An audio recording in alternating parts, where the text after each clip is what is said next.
అందరికీ నమస్కారం. మన కథలో ఛానల్కి స్వాగతం. ఈరోజు మనం చెప్పుకోబోయే కథ పేరు జంట హంసలు.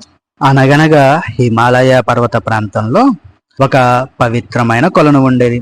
అనేక రకాల దివ్యత్వం కలిగిన జీవులు ఆ కొలను పరిసర ప్రాంతంలో జీవనం కొనసాగిస్తూ ఉండేవి.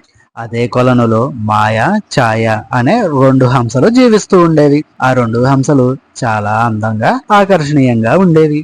ఆ రెండు హంసలు ఎల్లప్పుడూ కలిసిమెలిసి తిరుగుతూ ఉండేవి. ఒకదాన్ని వదిలిపెట్టి మరొకటి ఉండేవి కావు. ఆ రెండింటిని చూసి మిగిలిన హంసలు చాలా ఈర్ష్యపడేవి. ఆ రెండు హంసలు ప్రాణమిత్రుల్లాగా ఎంతో సంతోషంగా ఉండేవి. ఒకసారి హిమాలయ పర్వత పాద ప్రాంతంలో రాజ్యం ఏర్పరచుకున్న రాజు హిమాలయ ప్రాంతాలను తీర్థయాత్రలకై వచ్చాడు. హిమాలయ ప్రాంతంలోని కొలనులో గల మాయా ఛాయలను చూసి ముగ్ధుడయ్యాడు.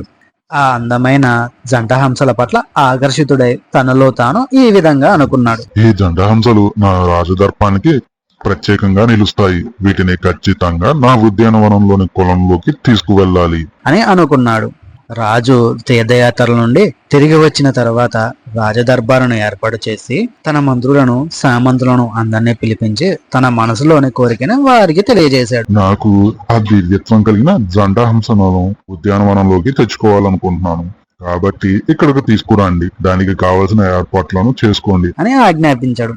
రాజు యొక్క కోరికను విన్న మంత్రులు ఆయన కోరికను ఎలా అయినా తీర్చాలని ఒక సమావేశం ఏర్పాటు చేసుకుని ఆ రాజ్యంలో అందరికంటే నైపుణ్యంగా పక్షులను పట్టే వేటగాడిని తీసుకువచ్చి అతనితో మాయ, ఛాయ అనే జంట హంసలను తమ రాజ్యానికి తీసుకురావాల్సిందిగా ఆజ్ఞాపించాడు. ఆ వేటగాడు హిమాలయాలలోని కొలను ప్రాంతానికి చేరుకున్నాడు. ఆ జంట హంసలను చూడగానే అతను కూడా వాటి పట్ల ఆకర్షితుడయ్యాడు. కానీ తనకు అప్పగించిన పనిని గుర్తుకు తెచ్చుకొని వాటిని పట్టుకోవడానికి వలను పన్ని దూరంగా వెళ్లి నిలబడ్డాడు. కొద్దిసేపటికి ఛాయ వేటగాడు పన్నిన వలకు చిక్కింది. తనకు కావలసిన దానపు గింజలను ఏరుకు తినడానికి ఛాయ కొలను గట్టుకు వచ్చి తన చేతికి చిక్కింది. ఛాయ వలలో చిక్కడం గమనించిన మాయ గట్టిగా ఏడుస్తూ సహాయం కోసం మిగిలిన వాటిని పిలవసాగింది. మాయ ఏడుపు విన్న వేటగాడు ఏం జరిగిందో చూద్దామని ఆ ప్రదేశానికి వచ్చాడు. అక్కడ మాయ తన స్నేహితురాల కోసం హృదయ విదారకంగా ఏడవడం చూశాడు. ఛాయ తన స్నేహితురాలని ఓదారుస్తూ ఈ విధంగా అంటుంది. ఓ చెలి, బాధపడకు. వేటగాని వాళ్ళకు నేను ఒక్కదాన్నే చిక్కాను. నీవైనా ఇక్కడి నుంచి తప్పించుకుని వెళ్ళి హాయిగా జీవించు. ఆ మాటలు విన్న మాయ ఈ విధంగా బదులిచ్చింది. నిన్ను వదిలి నేను ఎలా వెళ్ళగలను చెలి? నన్ను కూడా ఆ వేటగాడు బంధించి తీసుకుని అప్పుడు ఇద్దరం కలిసి ఉంటాము, లేకపోతే కలిసే చేస్తాము. ఆ జంట హంసల మాటలు విన్న వేటగాని హృదయం కరిగిపోయింది. ఆ జంట హంసల స్నేహబంధానికి విలువనిచ్చి ఛాయను వదిలిపెట్టేశాడు.